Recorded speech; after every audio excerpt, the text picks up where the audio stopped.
Weh, kasih itu lemah lembut.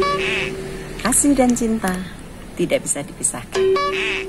Percaya kan?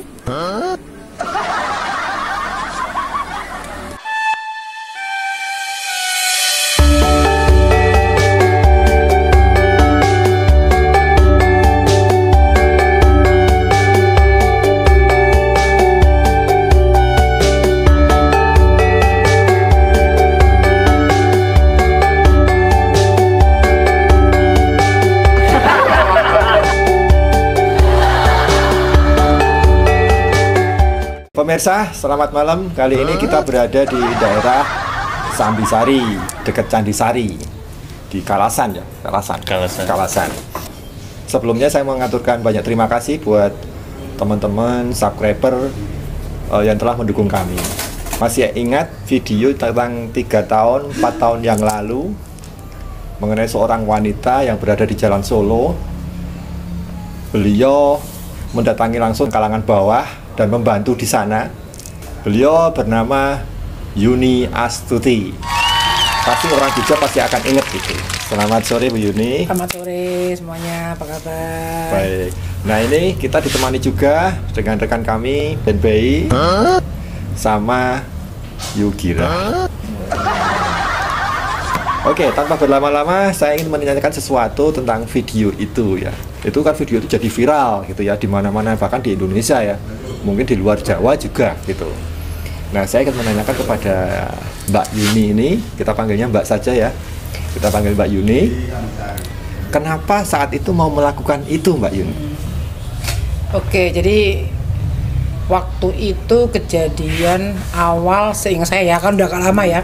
Jadi itu awal-awal pandemi yang waktu itu di Jakarta sudah, kalau istilahnya PPKM, tapi di DKI sudah lockdown.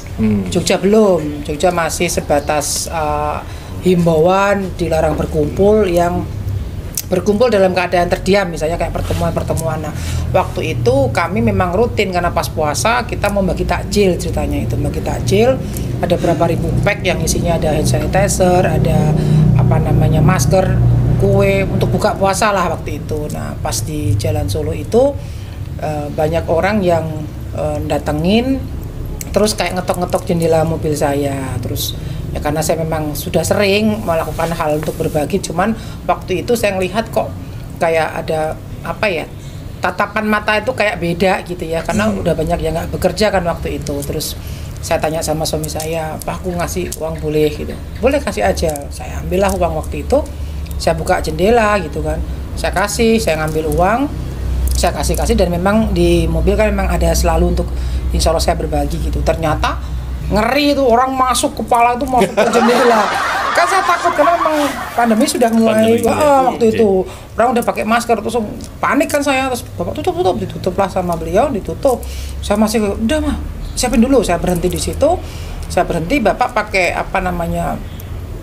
yang di mobil itu untuk menghimbau bahwa di belakang ada takjil, ada ini, orang di belakang ada barang lagi. Ada barang gitu, maksudnya silahkan ngambil gitu, silahkan, kan kita konvoy itu banyak anak-anak. Tapi nggak ada yang mau ke sana, tetap ngejar mobil saya karena saya udah bagi berapa gitu kan. Akhirnya mama naik gitu, sunroof dibuka sama suami saya naik. Saya naik itu masih kayak shock, orang kan keluar semua tuh dari pertokoan, ojol semua tuh nggak ke mobil, sampai nggak bisa jalan di kap-kap itu sampai orang naik gitu. Akhirnya uang itu di dalam kotak gitu besar gitu ditaruh di depan saya, terus sama suamiku dia ngasihin gini, aku udah nggak ngitung aja, saya sebar. Itu lumayan lama saya terhenti di situ. Dan kalau kita mau jujur ya, di momen itu nggak ada skenario untuk saya mau viral atau apa tuh nggak ada, karena asli dan saya melihat itu. Yang bikin ternyuh itu matanya orang-orang yang dapat itu sampai saat ini saya tuh nggak bisa lupain gitu ya. Masih teringat gitu, karena ya kita tahu waktu pandemi itu kan orang nggak siap ya sebenarnya, dan orang kan nggak hanya butuh makan, orang butuh bayar listrik, beli susu, beli bensin dan lain-lain gitu waktu itu. Terus saya udah sampai uang itu udah nggak kehitung karena suami saya ngambil satu pak, kasihkan habis terus seperti itu sampai kita di perempatan Galeria, orang pasti ngejar sampai waktu itu disusul sama mobil patroli gitu kan. Bos, jalan. Bikin macet ya? Bikin macet. Total itu. Total orang nggak bisa jalan. Jalan bos, sampai apa polisinya itu sampai seperti itu. Yang pakai motor sama pakai mobil dikejar kita. Terus jalan kita. Orang itu masih ngejar saya. Masa dia pakai mobil, ada yang lari itu sampai jauh itu sampai perempatan galeri Gramedia itu orang masih ngejar. Ada ibu-ibu Jalan Solo. Jalan Solo kan jauh Mbak itu Mbak. Masih ngetok-ngetok itu Mbak, minta Bu. Ada yang perempuan sampai nangis itu sampai sudah Bu saya bilang. Ada yang bilang begini, Bu, itu dilepas maskernya. Itu pun akhirnya banyak masukan yang karena saya nggak pakai sarung tangan, namanya spontan kan, itu saya nggak persiapan dan bersentuhan juga riskan waktu itu sebenarnya gitu. Cuman disitulah akhirnya saya tuh bahasa Jawa dengar dulu, kok bisa sampai gitu, shock gitu kan, shock bener-bener shock karena rasa hatinya puas gitu ya bisa ngebantu mereka dan kita tuh sama sekali nggak ada settingan. Tahu-tahu setelah kita sampai di depan McD itu kita berhenti semua di dekat jembatan itu, pakai HT kan pakai HT kita pantau. Jadi Bu ini snacknya semuanya masih utuh. Waduh, panik kan kita, orang niatnya kita mau sedekah itu kan. Jadi kita sampai Tugu kita parkir di Mangkubumi, berhenti semua di situ, dibagi di situ nggak nyampe. Kan banyak ya di perempatan kita bagi di situ, terus habis. Begitu kita habis, ya udahlah kita yuk pulang yuk karena kita malam ada acara. Kita konvoy lah di Mangkubumi. Masih orang itu masih teriak-teriak itu seperti itu. Saya jujur aja terus agak gimana, kenceng saya jalan sama Bapak itu, muter saya di Kedosono. Berhenti lagi di situ kita rombongan di situ kita pakai HT. Terus gimana ini? Kan waktu itu puasa kita mau buka, udah buka puasa di rumah aja. Semua dibawa ke sini ke Sambisari. Disitulah kita baru gitu kan ternyata HP itu sudah nggak berhenti, katanya masuk grup RT, masuk grup ini gitu. Padahal saya tuh apa sih ini, ternyata ya itu video yang orang goyang-goyang namanya spontan seperti itu. Dan disitulah pengalaman yang akhirnya justru membuat saya pingin lagi gitu loh, kayak kecanduan kita sama saya. Ya harus dikasih jeda lah gitu kan. Oke, jadi sebenarnya bukan hanya di Jalan Solo, Mas, saya melakukan itu ada berapa kali di Kulon Progo juga di sekitar banyak lah di beberapa lokasi. Ada yang sempat tidak didokumentasikan gitu ya? Iya, enggak karena memang ternyata ya waktu itu memang saya tuh kan lihat Pak Jokowi waktu itu asik juga ya Pak Jokowi kan kalau di daerah-daerah naik sunroof, tapi kan beliau biasanya kan kaos gitu ya, kalau uang kan asprinya yang ngasih gitu. Terus waktu itu kan begitu jadi viral banyak yang ngebully juga gitu. Ngapain bagi-bagi duit disebar-sebar kayak ngasih ayam dan sebagainya. Saya bilang karena yang ngebully itu kan nggak ngerasain. Coba lo ngerasain pegang uang 10 juta buka kaca mobil, orang itu kepala masuk ke mobil nggak dan begitu dapat satu nggak mungkin diem, orang pengen lagi kan, jadi nggak mau ngelepasin kaca jendela itu, nggak mau. Itu ngeri yang terjadi di waktu itu di depan Jogjatronic, Mas. Di situ kita coba atur gitu ya, sampai waktu itu kan saya bawa keranjang kuning gitu kan, yang di situ memang saya buat, saya siapin lah uang, saya tata di situ gitu biar saya mudah ngambilnya. Kalau waktu di Jalan Solo kan dari kota suami saya ngasih 1 pack gitu habis kan, jadi tebel-tebel gitu ya, maksudnya ada yang double. Bahkan selang sehari itu ada yang dapat 300.000, ada yang ya karena mungkin beruntung gitu ya, dia berdoa. Sayang kita nggak ada ya. Tapi mungkin waktu dia mau kerja dia berdoa mungkin. Nah ini dapatlah. Itu ada yang cerita sama teman-teman parkir di Jalan Solo itu. Jadi itu sih menurut saya sebenarnya itu ajakan ya, kalau kita mau, dan itu kepuasan yang nggak bisa kita dapat gitu ya. Begitu ngelihat saudara kita yang dapat itu kan matanya kayak orang berkaca-kaca gitu ya. Mungkin saat itu. Jadi itu sangat menyentuh gitu. Sangat menyentuh. Jadi waktu itu juga saya sama melakukan di Malioboro dengan pas waktu permasalahan bentor tidak diberikan izin kan waktu itu. Saya ajak makan soto di sepanjang Malioboro di depan kantor dewan. Saya traktir mereka makan, saya traktir mereka rokok, saya kasih uang dan sebagainya. Itu saya tanya langsung, ya memang walaupun kita pakai motor pun belum tentu satu hari bisa dapet gitu ya. Jadi kan udah banyak aplikasi-aplikasi yang lain kan. Sebenarnya itu aja sih Mas. Jadi seneng sih intinya, seneng aja bisa bantu orang gitu, bisa bantu orang. Ya. Kalau boleh nih Mbak, tadi kan niatnya kan pengen udah rutin setiap Ramadan itu memberikan untuk buka puasa di kendaraan rame-rame gitu, udah rutinitas yang biasa dilakukan. Nah tiba-tiba Mbak Yuni kok dengan spontanitas menyebarkan berbagi dengan uang, membagi-bagikan. Kalau mungkin satu-satu kan nggak mungkin, terus disebar gitu. Nah mungkin ada orang yang wah ini kayaknya kesannya mencari nama atau apa. Nah sebenarnya boleh dijawab nggak? Boleh. Uang tersebut sebenarnya tadinya uang banyak itu mau diberikan ke siapa atau untuk kepentingan apa? Kenapa terus langsung disebar itu, Mbak? Jadi kalau yang pertama ya saya matur yang pertama itu memang karena itu puasa mau lebaran. Saya memang ada alokasi untuk lebaran, ada untuk THR, untuk macam-macam. Jadi uangnya sebar itu baru-baru Mas. Habis dari bank berarti ya? Iya memang karena kotaknya masih kotak kertas bank itu dan ada dua macam, ada yang uang biasa, ada yang pecahan gitu ya. Karena kan memang kebiasaan di rumah kan banyak kan anak kecil gitu ya. Nah, jadi itu memang disiapkan untuk itu sebenarnya. Cuman ya enggak apa-apa namanya ikhlas dan saya dapat gantinya insya Allah lebih banyak. Jadi saya enggak kalau yang lainnya saya persiapkan gitu kayak yang di Jogja nih.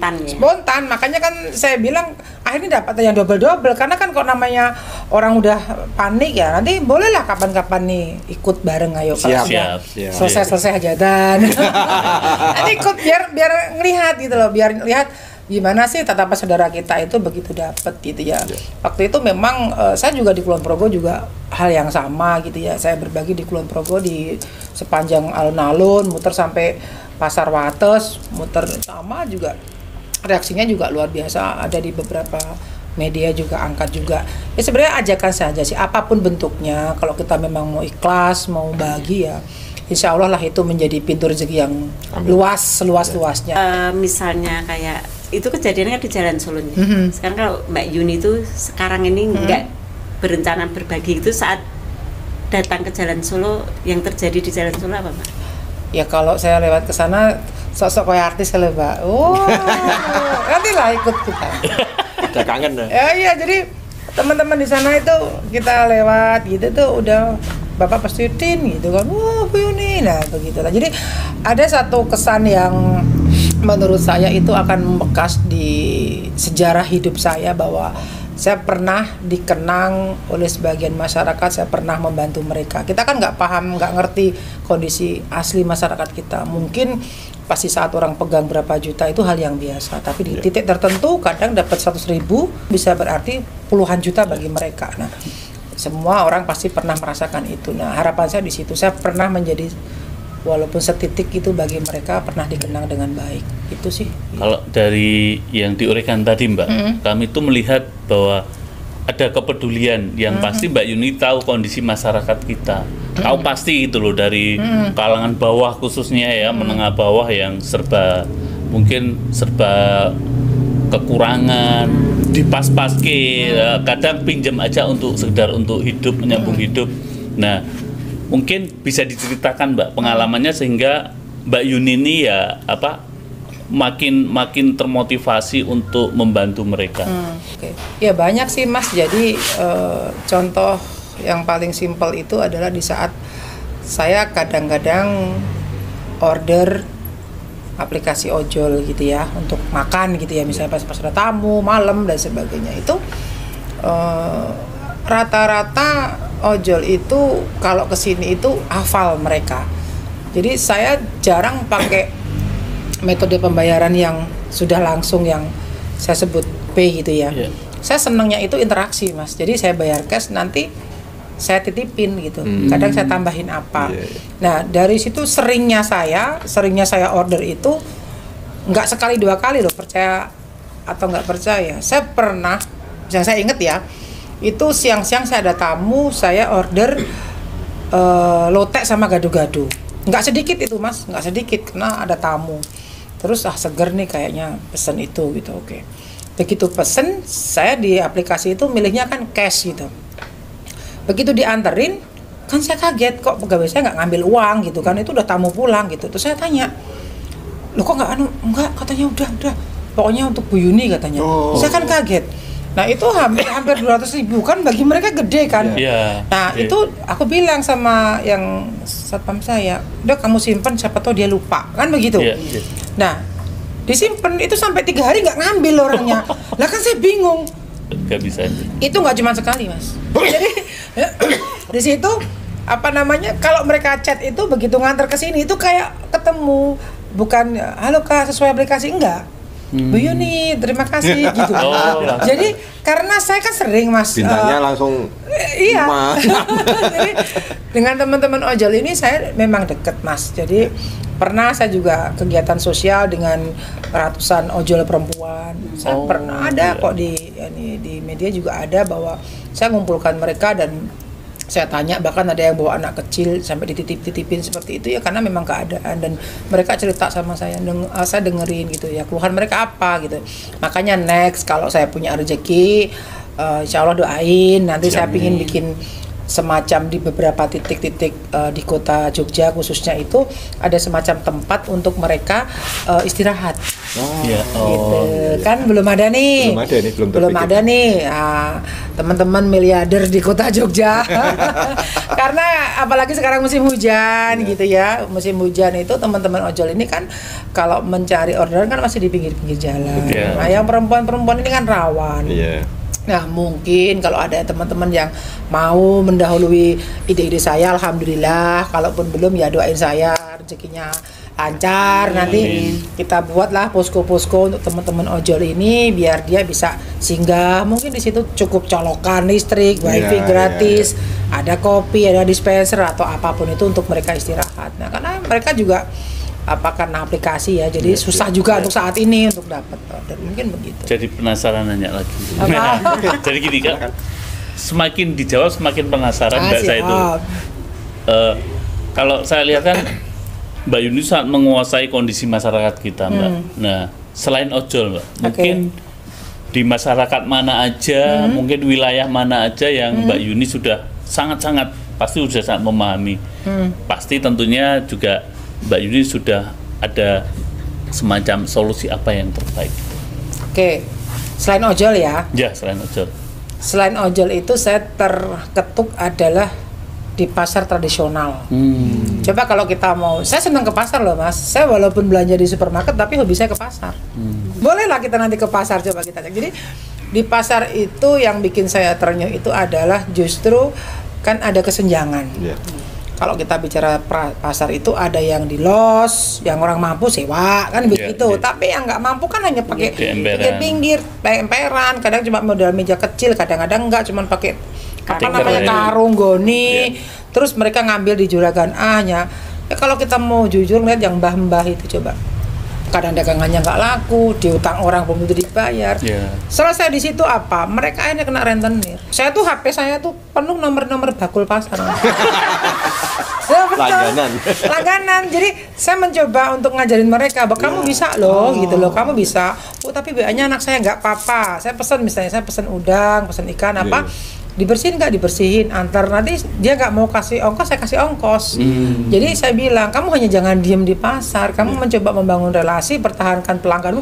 Saya selalu mengedukasi itu ke teman-teman di pasar. Tidak sekedar menolong memberikan sesuatu, tapi ngasih apa ya, ngasih kailnya ya, tidak dikasih. Betul. Jadi nanti dari situ saya bisa nawarin bantu ke temen gitu kan. Kadang-kadang kan coba kalau kita mau lihat ya, pedagang di pasar itu kadang-kadang udah jam 11 nggak laku kan, dia mau buat apa? Ya jangan ukur kita kalau punya kulkas freezer kan. Dia akhirnya apa? Cuma diutang-utang orang, diutang-utang warung. Untuk modal balik aja dia belum tentu punya lagi gitu. Nah di pasar-pasar itu yang saya terenyuh itu adalah di saat si mbah-mbah yang tua-tua itu dia jualannya paling kalau ditaksir 200.000. Dia cuma bayar berapa ikat kangkung kan sedikit banget dia kalau laku kalau enggak. Nah, dan kayak kalau boleh jujur kita kan kalau milih yang los, yang seger-seger karena murah kan begitu. Nah, yang saya cerita tadi yang subuh-subuh tuh saya di situ. Terus saya tanya sama pelanggan saya kan. Terus dia bilang gini katanya, Bu, ya ini kita biasa pinjam ke rentenir mau nggak mau untuk modal. Saya sampai tanya, saya sampai tak dodok itu loh Mas, neng pasar tuh tak dodok gitu. Dia kan jualan di pinggiran gitu. Saya duduk gini, saya tanyain gitu. Ya itu dia bilang bahwa nanti pinjam 500.000 dapatnya 450, bayarnya 12 kali. Jadi bos untungnya dari depan udah untung gitu. Nah saya tanya, utang 500.000 Mbak? Iya Bu, nanti untuk modal ini. Terus kalau nggak bayar, ya biasanya kita pindah Bu, tapi pindah ke pasar manapun mereka tahu Bu. Itu saya masuk loh Mas, saya masuk bener-bener saya pelajarin orangnya dari mana, dan itu menengah ke bawah ya sebenarnya pasar, karena mereka hanya berpikir kulaan di tempatnya si A, dia ngambil dapat untung 1.000-2.000. Ya kalau habis, kalau nggak habis kan sama aja nggak dapat untung kan. Nah situ Mas, kasihan loh sebenarnya itu teman-teman di pasar itu. Oke. Gitu. Oke guys, ini tadi dari Mbak ini. Mesti teman-teman nggak akan puas kalau mendengarkan itu. Mesti pengen tambah tanduk loh. Oke, suatu saat kita akan beliau akan bercerita lagi gitu. Tapi dibantu. Maksudnya request topik atau konten apa yang ingin diangkat Mbak Yuni gitu. Oke, sampai ketemu lagi di pertemuan selanjutnya. Terima kasih Mbak Yuni. Sama-sama. Terima kasih. Sehat-sehat semuanya. Sehat-sehat. Oke, terima kasih. Jadi di kesempatan sore hari ini saya Yuni Astuti hanya mengajak kepada masyarakat khususnya di warga Jogja bahwa berbagi itu pasti melapangkan rezeki. Jadi apa yang saya lakukan selama ini adalah murni hanya untuk kebaikan, untuk membantu sesama saudara kita. Jadi tidak ada unsur apapun, apalagi niat saya untuk ria ataupun pamer. Apa yang saya punya, apa yang sudah saya miliki adalah ada hak orang lain yang harus saya berikan. Jadi saya mengajak kepada teman-teman yang sudah mampu dalam tataran di kelasnya masing-masing untuk terus membantu dan berbagi kepada sesama. Saya yakin dan kita semua harus yakin bahwa sedekah itu akan melapangkan rezeki kita. Terima kasih.